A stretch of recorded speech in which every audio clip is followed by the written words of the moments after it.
Time for another modeling note. But before we do, here's a little thinker of a warm-up. So the question is, how many different right angle triangles can be drawn using a 5 by 5 dot arrangement?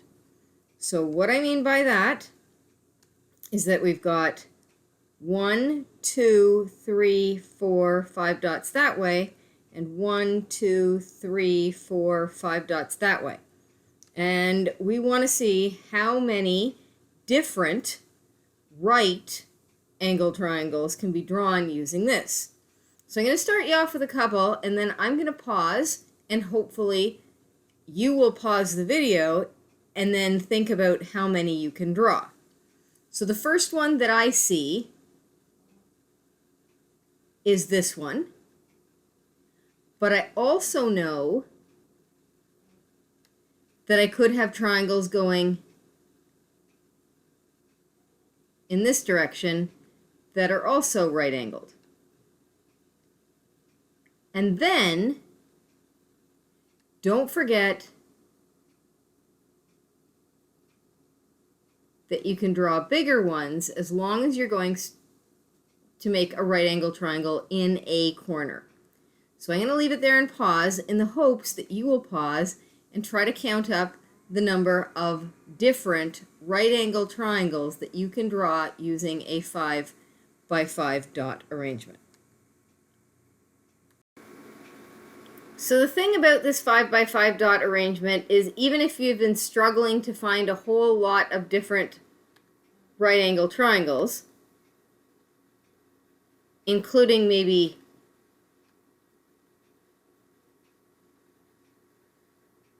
that one, or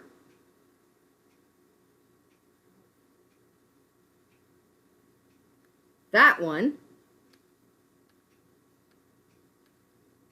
maybe you didn't see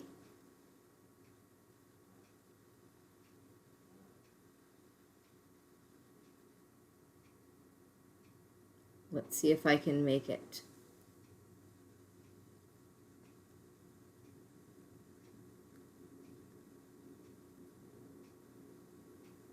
Ones that look like that. So I'm going to pause it again, and hopefully you'll try to recount.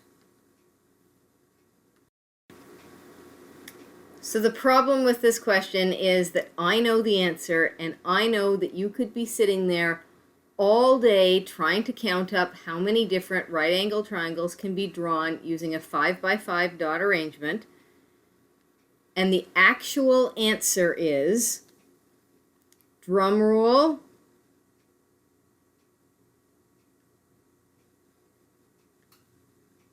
there are 624 different right angle triangles that you can draw using a 5 by 5 dot arrangement. Now, if we made this a 4 by 4 dot arrangement, the numbers would be less.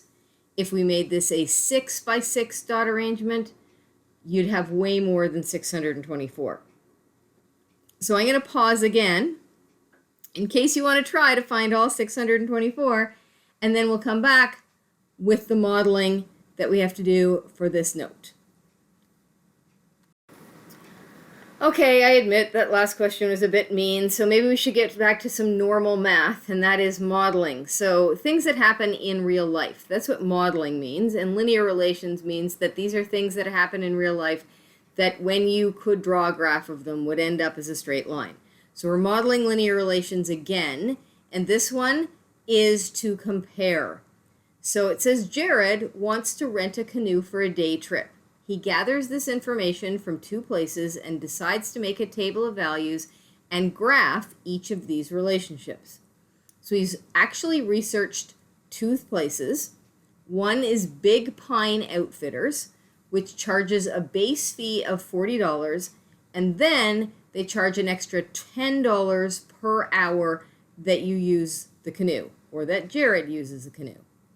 Then the other place that he researches is a place called Hemlock Bluff Adventure Store, and it does not charge a base fee, but instead charges $30 an hour to use its canoe.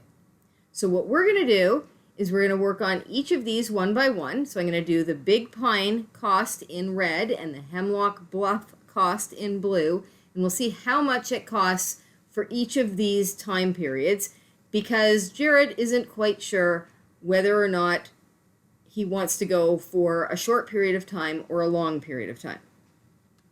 So, red first of all, it says Big Pine costs.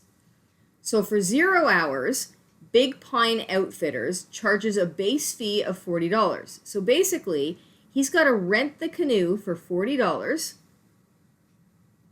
And then if it rains, he doesn't get his $40 back because he doesn't feel like going.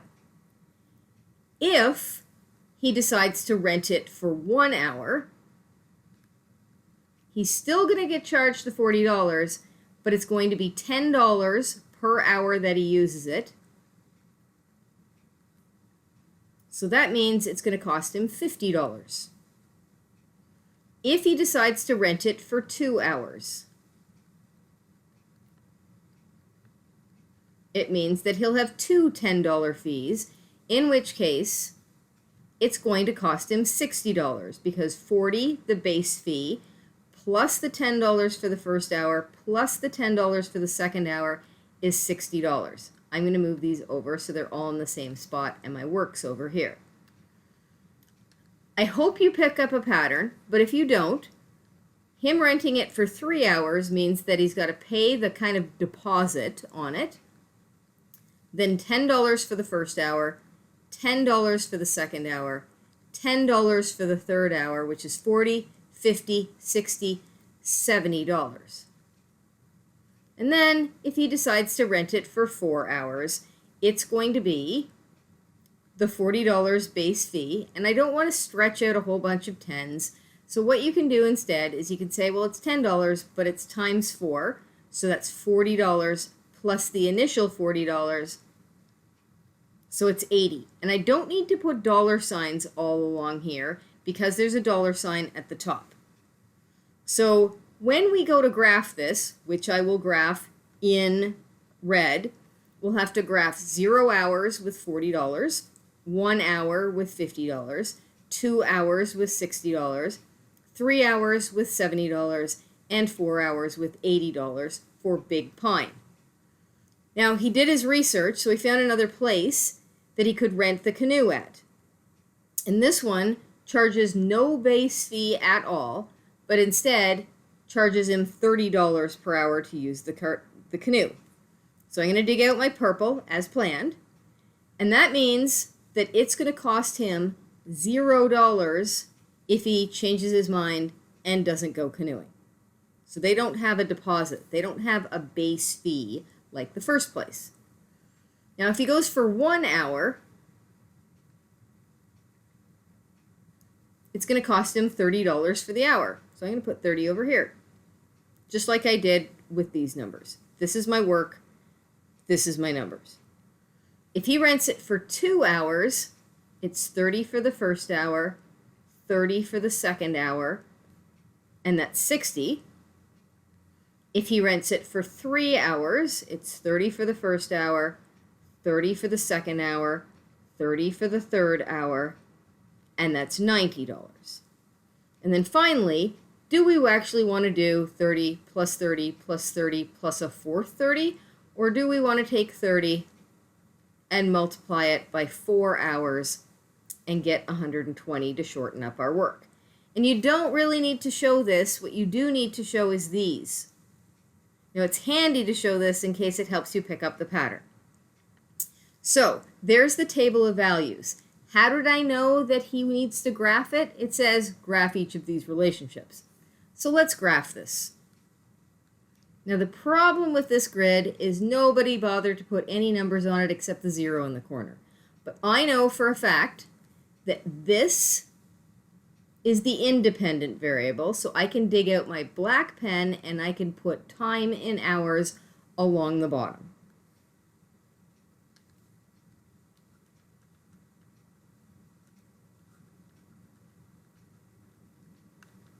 We're going to have 2 lines going, one red for Big Pine's costs, and one purple for Hemlock Bluff's cost. But either way, the other axis, the vertical axis, is how much Jared is paying. So that's the cost, and the cost is in dollars. And let's title this while we're at it, and that is, let's call it canoe costs. Now, I told you at some point that you should pre-read the questions. So maybe I should flip and see what I'm talking about before I start to put my scales on the side. So this page is all about the table and the graphing, and I definitely need to go up to the 4 hours and the $120. Those are the high numbers for this dollars and this hours. But let's see what the questions are in here and see if we can find any other numbers that hint us in the right direction about how high to go on this axis and how high to go on this axis. So this doesn't, I don't see any numbers in here. I don't see any numbers in here. I don't see any numbers in here, except the 2, but it says give 2 reasons why. Same deal here. Which outfitter company should Jared choose? No numbers in there. Looking for equations. Yeah, we can do whatever we like.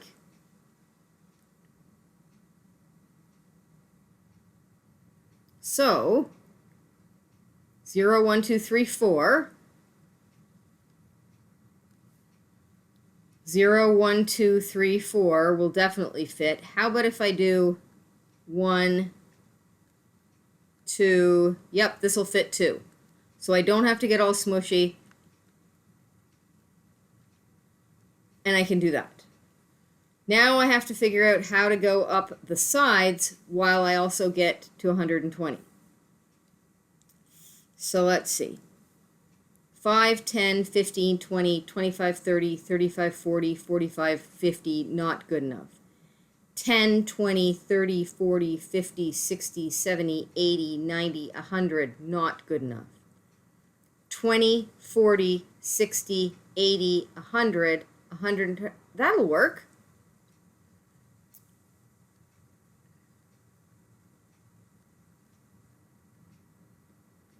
$20, $40, $60, $80, $100, $120. I'm going to label a few more just to make it look pretty.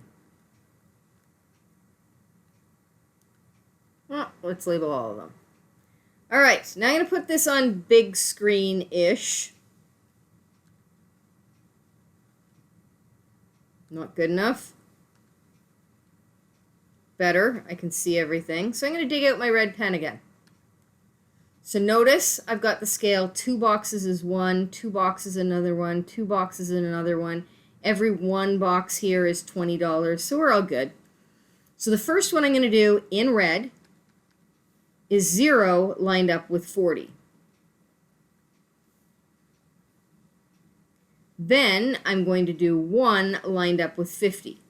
1 lined up with, oh, I don't have a 50, but 50 is halfway between 40 and 60. 2 is lined up with 60. Okay, that's beautiful. 3 is lined up with 70. Halfway between 60 and 80. And 4 is lined up with 80. And I'm going to slap a red line between all of these. So I need my line. I need to make it red for consistency. And then I'll draw it. Now, a little tip, don't just end at the last dot. Stretch it out to cover your picture. It looks way better, and it's super handy. It's got the arrow on the end to say, well, Jared might actually need more than 5 hours. But we don't want to go any further than that because we're out of boxes. So now I'm going to dig out purple. And I'm going to move on to the other set of numbers. So I have to line up 0 with 0. That's easy. I have to line up 1 with 30. That's halfway between 20 and 40. I have to line up 2 with 60. That's an overlapping dot, and that's okay. 3 lines up with 90. So 3, and I go to, there's 80, there's 100, so I'm going to go for 90.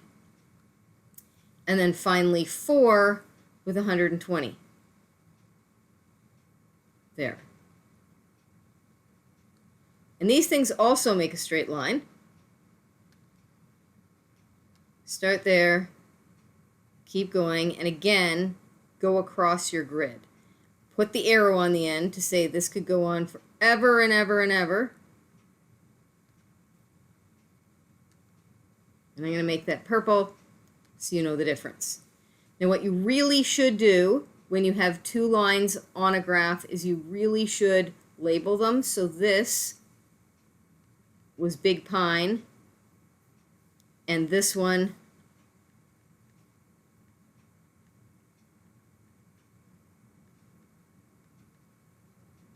was Hemlock Bluff. So now let's answer some questions. So the first question says, what is the cost of each canoe if Jared cancels his reservation? So we've got Big Pine,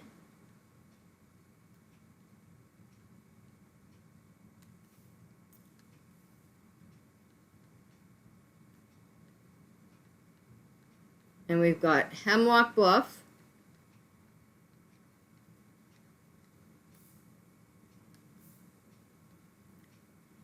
and if Jared rents at Big Pine and goes for no days, it's still going to cost him $40 for the red, and it's going to cost him $0 for the purple.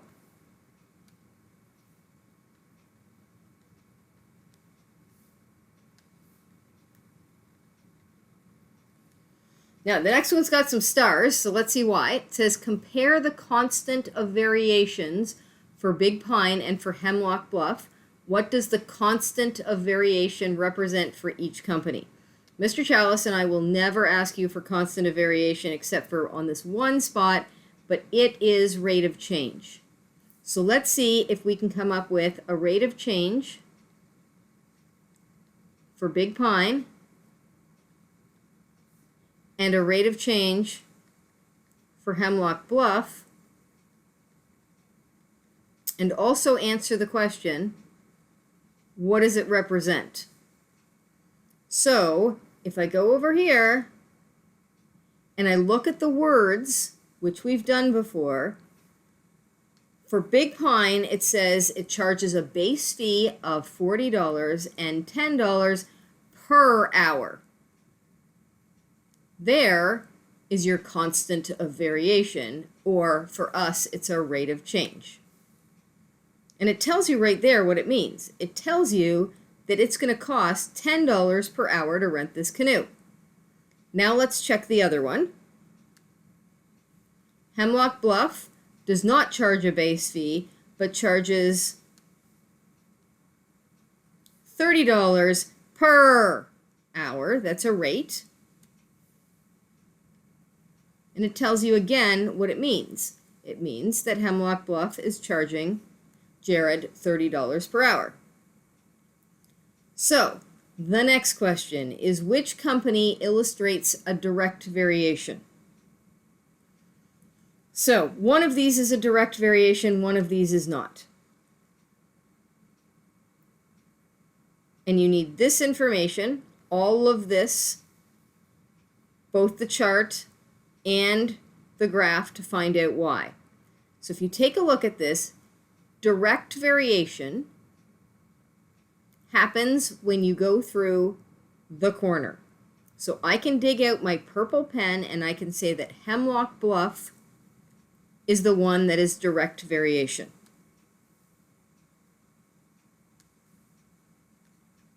And then it says give 2 reasons why. So one reason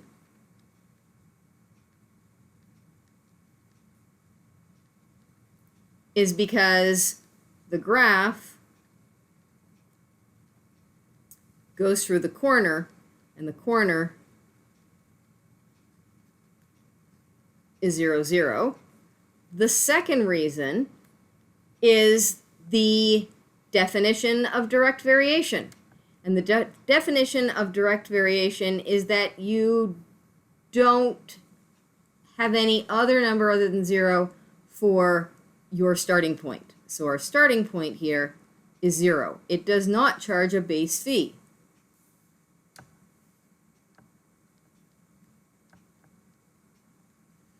So that means that the other company, Big Pine, should be partial variation. And we should give our 2 reasons why. So let's see if we can find them out. Well, the first thing I can say is that Big Pine had a starting fee. He was going to lose $40 if he canceled his reservation. So I can say the starting point equals 40, or I can say the starting point is not 0, because that's the definition of partial variation. The other reason is if I look at the graph, Big Pine does not go through the corner of the graph.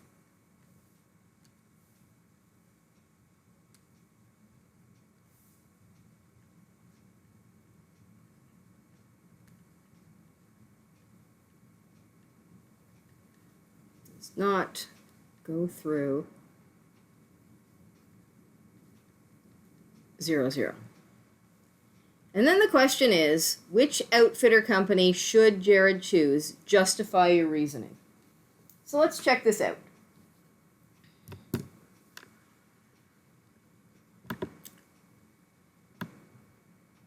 So the complicated part of this is that these lines cross. And they cross lined up with 2 hours and $60. And if you can't see it there, you can see that 2 hours has $60 in both parts of the chart. So that means one of our answers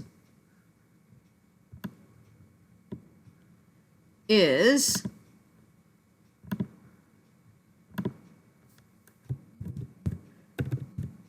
Jared could choose either company if he was renting for 2 hours because, remember it says justify your reasoning, because they both charge $60.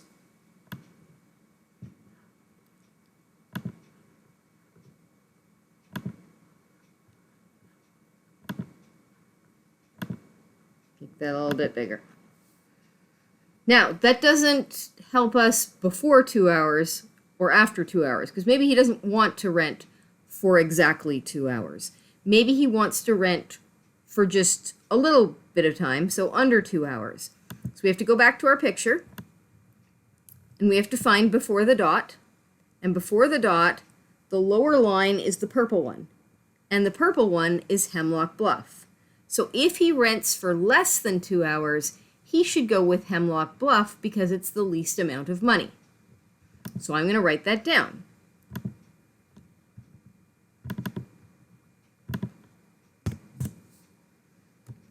If he rents for less than 2 hours, he should use Hemlock Bluff because, justify your reasoning, it charges less money. It was the lower line. Now, what if he wants for like a day trip? If it's a day trip, meaning over 2 hours, the line that's lower is Big Pine, which means if he rents for more than 2 hours, the crossing point, he should think about renting with Big Pine because it's going to charge less. So back to this.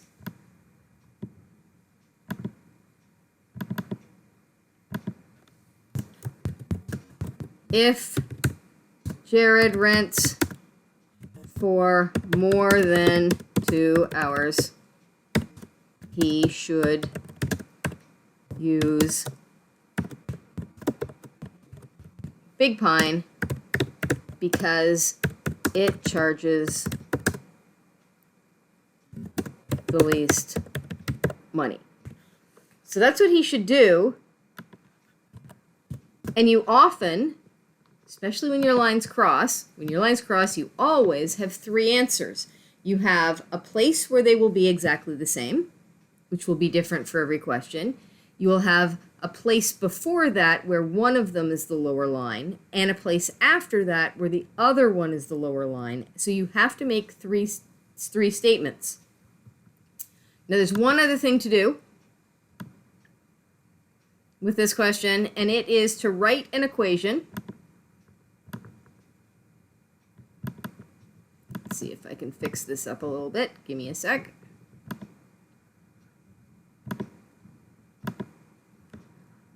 A little less squished.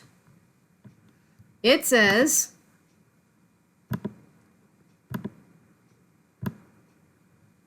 to write an equation to model the cost for each outfitter, let C represent the cost in dollars and H represent the time in hours. So they tell you what letters to use, C and H. And we always want to know the cost. So the cost will equal, so let's look at Big Pine's information. Big Pine is going to charge Jared $40 whether he actually used the canoe or not.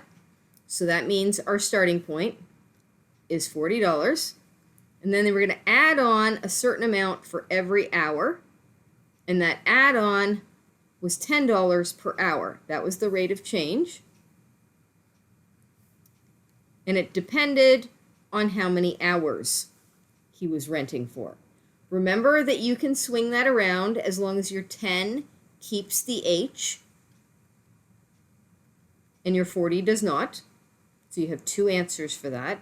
And then we can move on to Hemlock Bluff. So Hemlock Bluff Adventure is charging him nothing. I mean, he can say he wants the canoe and not even show up, and it's not going to cost him a cent. So that means when we write Hemlock Bluff, we're going to start with the cost equals nothing. And then we're going to add on $30 for every hour. That's the rate of change. So that's 30H. Now there's absolutely nothing wrong with C equals 0 plus 30H, but adding 0 doesn't really do anything, so I'm going to chop it off and give myself a little bit less writing for that equation. So I want you to look at the rate of change. This rate of change was 30, and this rate of change was 10. And look at the lines. The rate of change of 30 has a steeper line than if you have a rate of change of 10. So the big picture for this is that if your rate of change is bigger, then you get a steeper line. It also works the other way around. If your rate of change is smaller, you have a less steep line. So that is that, and you have a worksheet to work on.